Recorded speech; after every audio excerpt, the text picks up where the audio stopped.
Hello my friends, welcome back to another video. Today I'm going to be sharing with you my updated houseplant collection. I did one of these about a year ago, which I will try and remember to link down below. I've moved house twice since then, and so my collection has definitely changed. Plants do not like to move house, so we've lost a few in the process and gained a few as well. I definitely don't have the largest collection, but I love my plants so much, and so I wanted to share my collection with you, and I've had a few requests for this as well. I filmed this video a few days ago, but I hated the way the intro turned out, so I'm refilming this part. But throughout this video I'll share with you some of my favorite plants, some of the plants that I would recommend if you're a beginner, and also just some random tips as well. So I hope you guys enjoy, and feel free to follow me on Instagram and send me photos of your plants. I would love to see them. My plants are my babies, so if you want to show me your little plant family, I would love to see it. But let's get into the video. I think we're going to do this vlog style, so let's start in my bedroom. I actually don't have too many in my bedroom, but I'll show you the ones that I do have, and they're all in this little area here. Firstly, we have my happy plant. I love happy plants.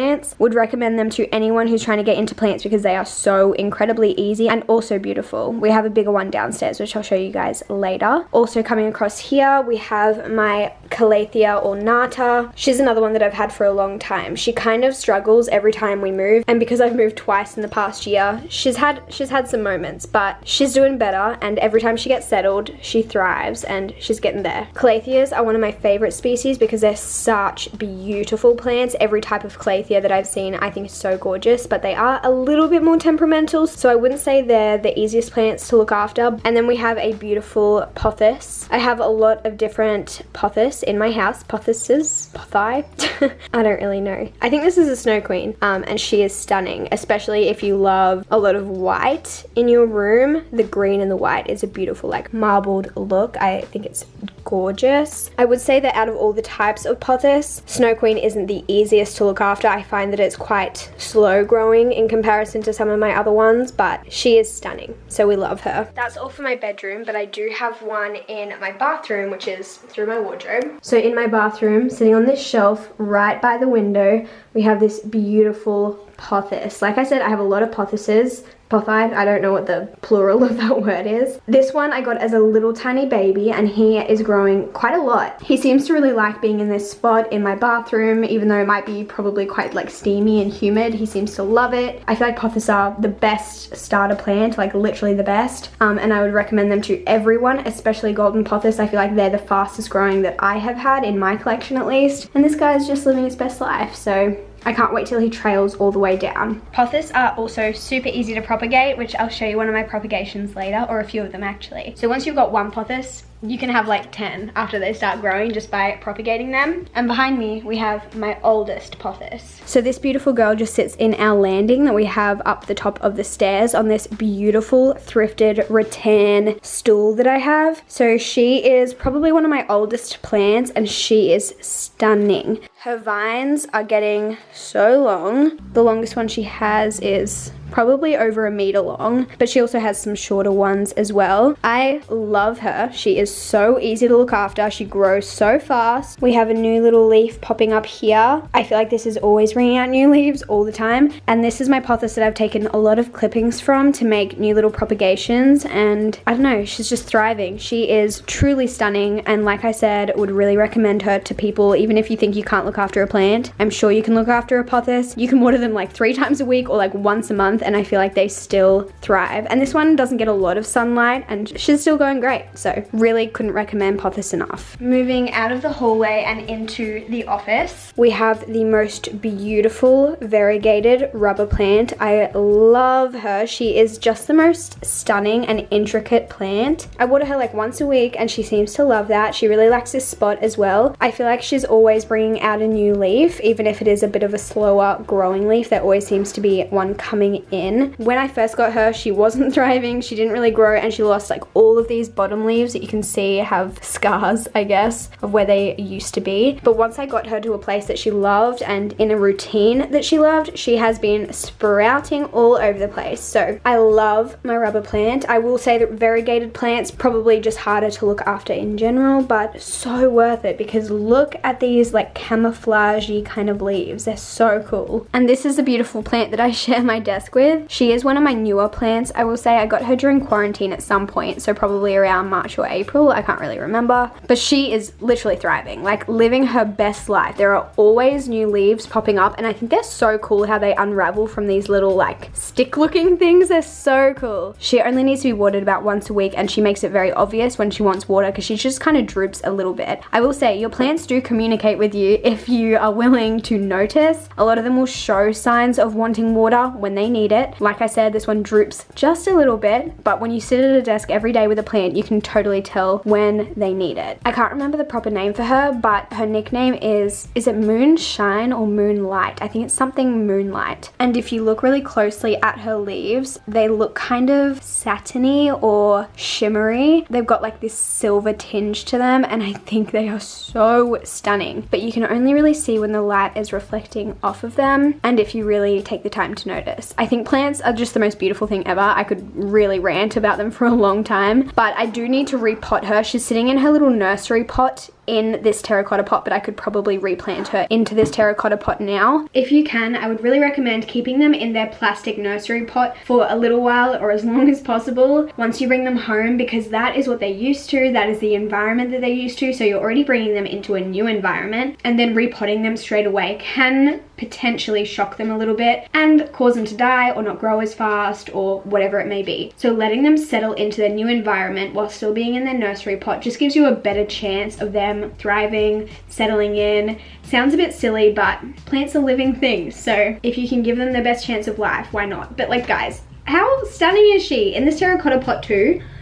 She's one of my favorites, guys. I think we're done with upstairs, so let's head downstairs. Right at the bottom of the stairs, we have this mirror. Hey guys, what's up? Dresses from Glassons, for anyone who's wondering, but more importantly, look at this beautiful boy. This is my huge fiddle leaf. I actually got him from Costco right when we moved into this house, which I think was in February or March. I think he was only about $30 or $40, which is crazy for the size that he is. I will say, it's taken me a long time to get him to a point where I think he is thriving. I think he's in his right spot. I think he's in his routine. But hopefully now that he's here, he will really be able to grow even taller. But yeah, he is just the most beautiful big boy. Fiddle leaves are definitely temperamental. I've had my moments with them in the past. I had another smaller one before I had this one in our older house, and when we moved, he just didn't make it through. Moving is just not good for your plants. Would not recommend it if you can avoid it. He is just so, like, how can you not love a fiddle leaf? They're just so beautiful. And I've got these two little baskets underneath him. So one is from Target and one is thrifted. On the other side of this mirror, I also have a couple little guys sitting on the floor. I just really like how they look here. The first one is another pothos because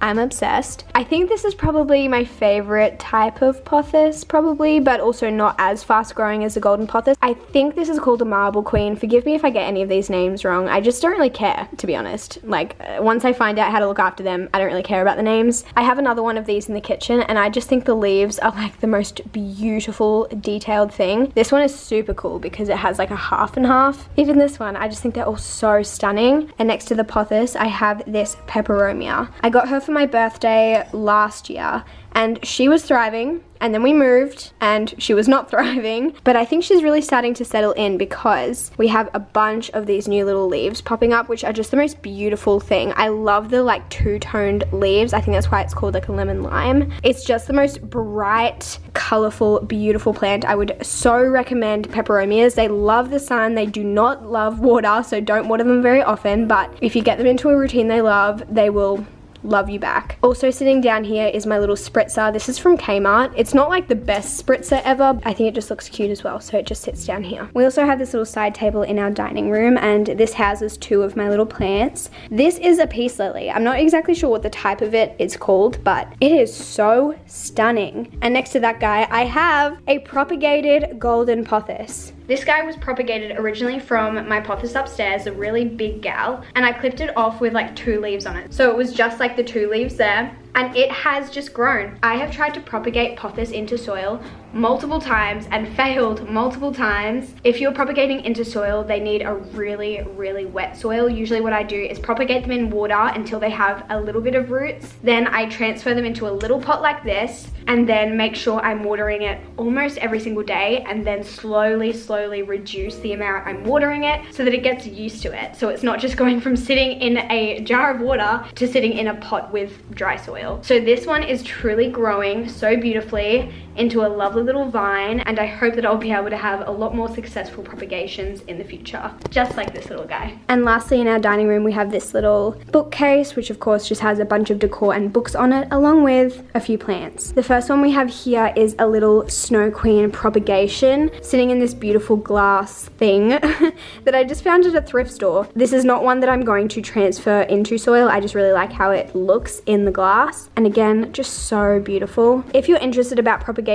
I would 10 out of 10 recommend just googling it or YouTubing it, because they can explain it much better than I can. Moving down a shelf, we also have another little Snow Queen in a little terracotta pot. I think these are so beautiful in terracotta pots. They just look so classy and timeless, and there's not a lot to say about this one. It's stunning, it's beautiful, and I love her. Speaking of aesthetic plants, we also have my ribbon plant, which is right in the sun right now, so let me just move her onto the table so you can see her a bit better. This is my spider plant or my ribbon plant, depending on what you prefer to call it. And I will say, if you're looking for easy plants that also look really beautiful, I would definitely recommend, especially like I said earlier, if you have a theme in your house with a lot of white. It really does tie in that white with the white edging on its leaves. It's so beautiful and so easy to look after. When this one wants water, it will show me by just fading a little bit into like a paler green color. At first I thought it was getting too much sun and it was getting sun bleached, which definitely can happen to plants. If they get too much sun, they may go a pale color or may start like crisping at the edges, but I realized nope, that's just how it tells me that it wants water, so that's how I know. Moving into our lounge room, I just have one guy in here, and that is this huge happy plant. Like I mentioned before, would really recommend happy plants if you are a beginner with plants. They are so easy to look after and really hard to kill, unless you put it in direct sunlight and it will get kind of like crispy edges like this. So honestly, I would say it's pretty hard to kill. It loves water, but also can survive with little water. It's, yeah, really mostly just the sun thing, and it will often show you that it's getting too much sun if these beautiful stripes in the middle kind of fade away and they are less vivid, I guess you would say. Another tool that I would really recommend if you have a lot of plants is this thing here. I got this on Amazon for like $10, I think. I just looked up plant moisture meter and this came up, and as you can see on its little screen there, it just says dry, moist, wet, and you can just stick it into your plant, into the soil, and it will tell you which of your plants are dry, moist, or wet, and that will tell you when you need to water it. So obviously I need to water this guy, but that's fine. I like to let my happy plant dry out completely before I water it again. It's a really handy tool to have and very inexpensive, so totally worth it. Into the kitchen we have a bunch of propagations. So this one is a golden pothos, this one is a golden pothos, and this one is a Snow Queen pothos, and you can see all of their roots growing. I just think that these look really beautiful sitting on a windowsill. So just because you propagate something in water doesn't mean that you have to transfer it to soil. These ones have been in water for like months and months. I just love how they look sitting on the windowsill. And our last plant of my collection is this guy here who sits in the corner of our kitchen and who is just so beautiful. Another pothos. This is another Marble Queen pothos, but I would say it's almost like partly, I don't know if you'd call this one a jade pothos, like it's like half marble, half potentially jade, potentially something else, and I love the mix of them. I think it's just so fun having a little bit of a combination, and I will say this is a perfect example of how these ones grow way quicker